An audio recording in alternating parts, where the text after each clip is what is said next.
Hi hello welcome back to learn with Darshu. എല്ലാവർക്കും സുഖമാണെന്ന് വിചാരിക്കുന്നു. നാളെ ആർക്കൊക്കെ എക്സാം ഉണ്ട്? എക്സാമുള്ളവരൊക്കെ പഠിച്ചു കഴിഞ്ഞോ എന്ന് ചോദിക്കില്ല, പഠിച്ച കാര്യങ്ങൾ റിവിഷൻ ചെയ്ത് കഴിഞ്ഞു. എന്താണ് അവസ്ഥ? റിവിഷൻ ചെയ്ത് കഴിഞ്ഞെങ്കിൽ ഫ്രീ ആയിട്ടിരിക്കുക, മൈൻഡൊക്കെ നല്ല റിലാക്സ്ഡ് ആക്കി വെച്ച് ഫ്രീ ആയിട്ടിരിക്കുക. ഇനി അത്രയേ ചെയ്യാനുള്ളൂ കേട്ടോ. നമുക്ക് വളരെ കുറഞ്ഞ സമയമുള്ളൂ, നാളെയാണ് എക്സാം.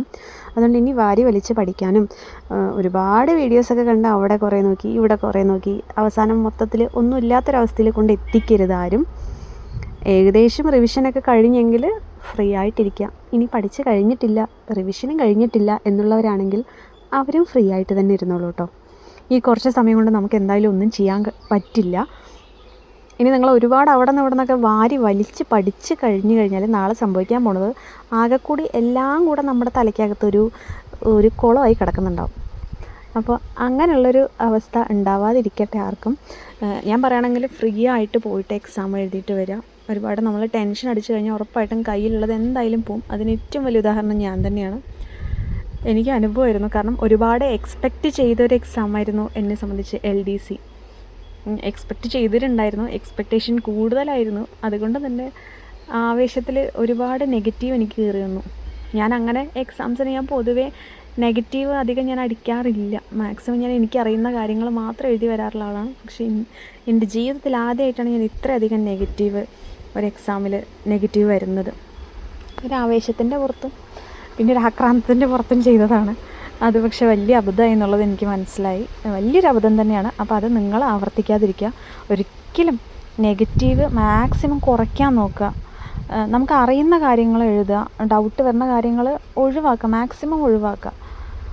ഒരു 3-4 ഉണ്ടാക്കാൻ വേണമെങ്കിൽ നമുക്ക് അതും കറക്കി കുത്താന്ന് പറയാൻ പറ്റില്ല. നമുക്കൊരു ഏകദേശം ഐഡിയ വേണം, ഇതായിരിക്കാനുള്ള ചാൻസ് കൂടുതലാണ് എന്ന് തോന്നുന്ന ക്വസ്റ്റ്യൻസ് മാത്രമേ നിങ്ങൾ ഈ കറക്കി കുത്തുക എന്ന് പറയുന്ന മെത്തേഡിലൂടെ ആൻസർ ചെയ്യാൻ പാടുള്ളൂ കേട്ടോ. തീരെ നമുക്ക് കേട്ടിട്ട് പോലും ഇല്ലാത്ത ചോദ്യങ്ങൾ, അല്ലെങ്കിൽ നമുക്കിതിനെക്കുറിച്ച് ഒന്നും അറിയില്ല എന്നുള്ള ചോദ്യങ്ങൾ ഉറപ്പായിട്ടും അത് സ്കിപ്പ് ചെയ്യുന്നേ വേണം. അല്ലെങ്കിൽ നിങ്ങൾക്ക് തന്നെയായിരിക്കും അതിൻ്റെ നഷ്ടം വരിക. ഒരിക്കലും അങ്ങനെ ചെയ്തത് നമുക്ക് അറിയുന്ന കാര്യങ്ങൾ മാത്രം അറ്റൻഡ് ചെയ്യുക. അതാണ് ഏറ്റവും നല്ലതായിട്ടുള്ള കാര്യം. മാർക്ക് കുറയും, ഒരിക്കലും കൂടി വരില്ല, കുറയും. പിന്നെ അത്രയ്ക്കും ലക്കുണ്ടെങ്കിൽ നമ്മൾ വേണമെങ്കിൽ കറക്കി കുത്തുന്ന കാര്യങ്ങളൊക്കെ ശരിയായിട്ട് വരും. അങ്ങനെയൊന്നും വരില്ല കേട്ടോ. അങ്ങനെയൊന്നും വിചാരിച്ച് ചെയ്യില്ല ആരും. അങ്ങനെയൊന്നും കറക്കി കുത്തിയിട്ടൊന്നും എക്സാം അറ്റൻഡ് ചെയ്യരുത് കേട്ടോ. നമ്മൾ പഠിച്ച കാര്യങ്ങൾ എഴുതുക. നമ്മൾ ഹാർഡ് വർക്ക് ചെയ്തിട്ടുണ്ടെങ്കിൽ അതിനുള്ള റിസൾട്ട് നമുക്ക് എന്തായാലും കിട്ടും. അത് നിശ്ചയമുള്ള കാര്യമാണ്. ടെൻഷൻ അടിക്കാതെ പോയി എഴുതുക. എക്സാമിന് പോണതിൻ്റെ മുന്നേ ഹോൾ ടിക്കറ്റ്, നമ്മുടെ ID, പേന, ഈ കാര്യങ്ങളെല്ലാം റെഡിയാക്കി വെക്കുക. എക്സാമിന് മാക്സിമം നേരത്തെ എക്സാം സെൻറ്ററിൽ എത്താൻ വേണ്ടി എല്ലാവരും ശ്രമിക്കുക. അത് പ്രധാനപ്പെട്ടൊരു കാര്യം തന്നെയാണ്. എത്ര നേരത്തെ എത്താൻ പറ്റുമോ അത്രയും നേരത്തെ എത്തുക. ഭക്ഷണം കഴിക്കുക, വെള്ളം കുടിക്കുക, അതൊക്കെ പ്രധാനപ്പെട്ട കാര്യങ്ങളാണ്. നമ്മൾ ദൂരെയാണ് സ്ഥലം എന്നൊക്കെ ഉണ്ട്, എക്സാം സെൻറ്റർ ദൂരെയാണെന്നുണ്ടെങ്കിൽ നമ്മളൊരു വെപ്രാളത്തിൽ ഓടിപ്പിടിച്ച് ഭക്ഷണം കഴിക്കാതെയും വെള്ളം കുടിക്കാതെയൊക്കെ ഓടിപ്പിടിച്ച് എല്ലാവരും പോകാറുണ്ട്. അവിടെ എത്തിക്കഴിഞ്ഞാൽ തലവേദന വരും, അല്ലെങ്കിൽ വൊമിറ്റ് ചെയ്യാൻ തോന്നും, വയ്യാതാവും. നമ്മുടെ എക്സാമിനെ തന്നെ അത് ബാധിക്കും. അപ്പോൾ അങ്ങനെയുള്ള കാര്യങ്ങളൊന്നും ആരും ചെയ്യരുത്. നേരത്തെ തന്നെ ഈ കാര്യങ്ങളൊക്കെ റെഡിയാക്കുക. പ്രോപ്പറായിട്ട് ഫുഡ് കഴിക്കുക, വെള്ളം കുടിക്കുക, ഹോൾ ടിക്കറ്റ്, ID കാർഡ്, ഇതെല്ലാം റെഡിയാക്കി വയ്ക്കുക. പെന്ന് കറക്റ്റാക്കി വയ്ക്കുക. അതെല്ലാം ചെയ്ത് ഫ്രീ ആയിട്ട് നാളെ പോയി എക്സാം എഴുതും കേട്ടോ. നമുക്ക് കിട്ടാനുള്ളതാണെങ്കിൽ എന്തായാലും കിട്ടും. നമ്മൾ പഠിച്ചിട്ടുണ്ടെങ്കിൽ നമുക്കത് കിട്ടും. അല്ലാത്ത പക്ഷം നമ്മൾ പഠിച്ചിട്ടില്ല, ഇപ്പോൾ പഠിച്ച് പാതി എത്തി നിൽക്കുന്നവരാണ്, അല്ലെങ്കിൽ കംപ്ലീറ്റ് ആയിട്ടില്ല, റിവിഷൻ കഴിഞ്ഞിട്ടില്ല, അങ്ങനെയുള്ളവരൊക്കെയാണ് പറഞ്ഞാൽ വിഷമിക്കേണ്ട. ഇത് നമ്മുടെ ഒരു ചവിട്ടുപടിയാണെന്ന് വിചാരിച്ചാൽ മതി കേട്ടോ. അടുത്ത എക്സാമിൽ നമുക്ക് നന്നായിട്ട് പെർഫോം ചെയ്യാൻ പറ്റട്ടെ. എക്സാം നന്നായിട്ട് പ്രിപ്പയർ ചെയ്ത് പഠിച്ച് കഴിഞ്ഞവർക്ക് എൻ്റെ എല്ലാവിധ ആശംസകളും. ഇനി ഒരു എക്സാം എഴുതാൻ ഇടവരാതെ ഇതിൽ തന്നെ ഗവൺമെൻറ് ജോലി എല്ലാവർക്കും ലഭിക്കട്ടെ. എല്ലാവരും ഗവൺമെൻറ് ഉദ്യോഗസ്ഥരാവട്ടെ.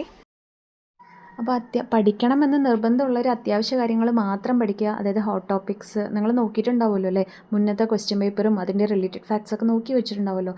അങ്ങനെ അത്രയധികം ഹോട്ട് ടോപ്പിക്സ് ജസ്റ്റ് വേണമെങ്കിൽ നോക്കുക. മാത്സിൻ്റെ നമുക്ക് തീർത്തും അറിയാത്ത കുറച്ച് മാത്സ് ടോപ്പിക്കുകൾ ഉണ്ടാവുമല്ലോ. അപ്പോൾ അങ്ങനെയുള്ള കാര്യങ്ങൾ നോക്കുക. അല്ലാതെ വലിച്ചു വാരി അവിടെ നിന്നും ഇവിടെ നിന്നും പഠിക്കാൻ നിൽക്കരുത് കേട്ടോ. അത് പഠിച്ചില്ല, ഇത് പഠിച്ചില്ല, മറ്റേത് പഠിക്കാനുണ്ട്, അതിൻ്റെ ബാക്കി ഇനി പഠിക്കാനുണ്ട്, അങ്ങനെയൊക്കെ വിചാരിച്ച് നമ്മൾ ഓടിച്ചാടി പഠിക്കാൻ നിന്ന് കഴിഞ്ഞാൽ കയ്യിൽ നിന്ന് പോവുള്ളൂ. അപ്പോൾ മൈൻഡ് നല്ല റിലാക്സ്ഡായിട്ട് വയ്ക്കുക. ഫ്രീ ആയിട്ട് പോയിട്ട് എക്സാം എഴുതിയിട്ട് വരിക. നമുക്ക് കിട്ടാനുള്ളതാണെങ്കിൽ ഉറപ്പായിട്ടും നമുക്ക് കിട്ടുക തന്നെ ചെയ്യും. ടെൻഷൻ ആവരുത് കേട്ടോ ഒരിക്കലും. അപ്പോൾ എല്ലാവർക്കും all the best. Thank you for watching.